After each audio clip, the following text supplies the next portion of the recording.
for all of us, the anxiety can mean something slightly different, right, or quite different, and how we experience it, as you said. So, and can we spot it on some changes in our life, whether it's our performance overall at work, or in our hobbies in life, or something related to our mood, energy, or changes in our relationships? Is there some kind of master, or a template that could tell us, or some signs that could tell us, okay, most likely what we're experiencing is actually anxiety? Yeah, yeah. So again, one of the phases is irritation. So you cannot understand that you feel anxious about something. Maybe it's something big, maybe it's something that will happen to you, some event that you know that will be, and you don't link your state to this event, but you feel irritated all the time. So, for example, somebody asks you something harmless like, "How are you?" and you just snap right at them. So things like this. Um, so it's not very obvious. It can be not very obvious. Also, as you said, yeah, it can be. You can feel pretty tired all the time without actually maybe doing a lot of things. But it's like in that meme with I don't remember the name of the animal who is just running and screaming all the time. So like you're Yep. not doing anything special, but you are busy running inside of you and screaming in anxiety. So that's why you feel pretty tired. So also you may struggle with concentration. So simple things can feel hard, and you cannot concentrate and do something like something that requires maybe a lot of time, like just to sit and do, for example, read a book, or even for pleasure. That's, by the way, an important thing. So if you feel anxious about something big, so this is big anxiety, even things that you want to do and that you like can be hard. And also, there are some physical symptoms, of course. So it can be stomach ache of different kinds. It can be sweating.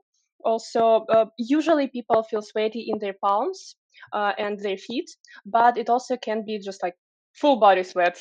Also, for some people, again, it is pretty personal. So what else? Nausea. uh, I guess that a lot of students experience it. They feel nauseous before the exam, and also stomach pain and sweating. Yeah, and some kind of trembling, some kind of fidgeting. You probably have experienced it yourself. I definitely have. Like when you sit and you move your leg, for example. Yep. Right? Yep. Many Yeah, many yeah, yeah, times yeah. today. Many times. Yes. This thing. So actually, you can. What I like about these legs and hands movement, that it actually can help us relieve the anxiety.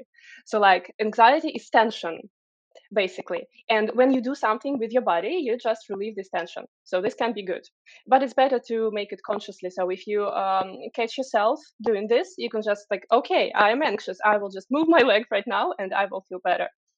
Just to refocus yourself.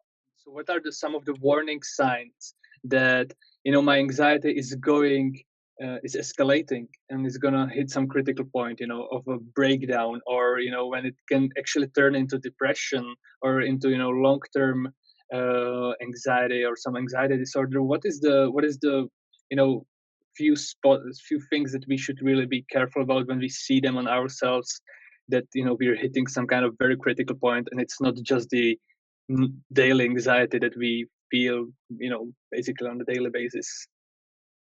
hmm So again, there are two like situations, 2 points in this one. So one is situational and one is long term. So situational, for example, you feeling anxious and I don't know, have like stomachache before the exam. Again, I don't know why I keep bringing this up with No exams, but worries. I guess it just speaks to everyone. I think everyone had some kind of exams. It is So yeah, relatable, yeah. yeah, yeah. So okay, let's leave it as it is. So you have some kind of symptoms, and the bad thing that can happen is that the symptoms can just start amplifying. So they can get bigger, more intense. So like you feel like pain or nausea, and at some point you can feel like you're going to throw up. You are so anxious that it's just very very bad, or like you feel a little bit anxious, and at some point you realize that you are sweating excessively and that you are trembling and things like this. So this is bad. Then you definitely need to address it, because again, it's not always you need to do something with your anxiety. Sometimes it is just normal, and you can just leave it and say, well, okay, I am anxious right now, and this is normal. It doesn't stop me from doing things that I need to do, and I can just be with it. It's okay. It's not all fun and games in our lives, and we don't need to make everything perfect. Don't need to fix everything. So this is the first one. So when you feel amplification of your symptoms. Yeah, and one like not so bad. It's not like harmful, no, not dangerous, but not very pleasant symptom is hyperventilation. Because when a person starts hyperventilating, it can actually lead to other problems. So spinning of the head, also, yeah, like throwing up and things like this. So not so good. Need to calm yourself. And here, breathing techniques, they are just crushing it, definitely. So they are the best for this kind of thing. Even if they don't work in other situations, with hyperventilating, it actually can help. So the other point, yeah, the other thing is long term. Again, actually, it is about amplifying. So if you feel anxious from time to time, yada yada, that is normal. It's just like a course of life again. But if you start catching yourself being anxious more and more, like you see that it is happening more often, then this is something to be worried about, like to check, okay, why? Is there any real problem? Maybe something underlying, maybe something irritates me a lot of the time. And again, is it normal? Is it something that's really irritating, or I am just irritated all the time because of something completely different? Um, Lack of concentration is one of the biggest symptoms, of course. So if it starts affecting your life, really, so you feel that you cannot concentrate right now, then you go just sleep and start over again and everything goes smoothly, then okay. If you realize that you cannot concentrate like for a week, for 2 weeks, and you don't get your work done and you feel bad all the time, then of course it is a problem and you need to check yourself. And also, I wanted to get back to what you said previously. Like, if you cannot deal with it yourself, you need to seek help. And so, this is the biggest difference. If you can deal with it yourself, this is normal, this is okay.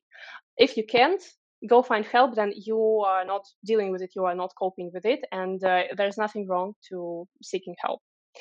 Because even depressive episodes can be just healed like by themselves, because they can be again situational.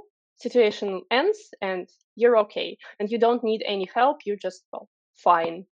And if it lasts longer, if it's affecting your life, then go find someone to help you.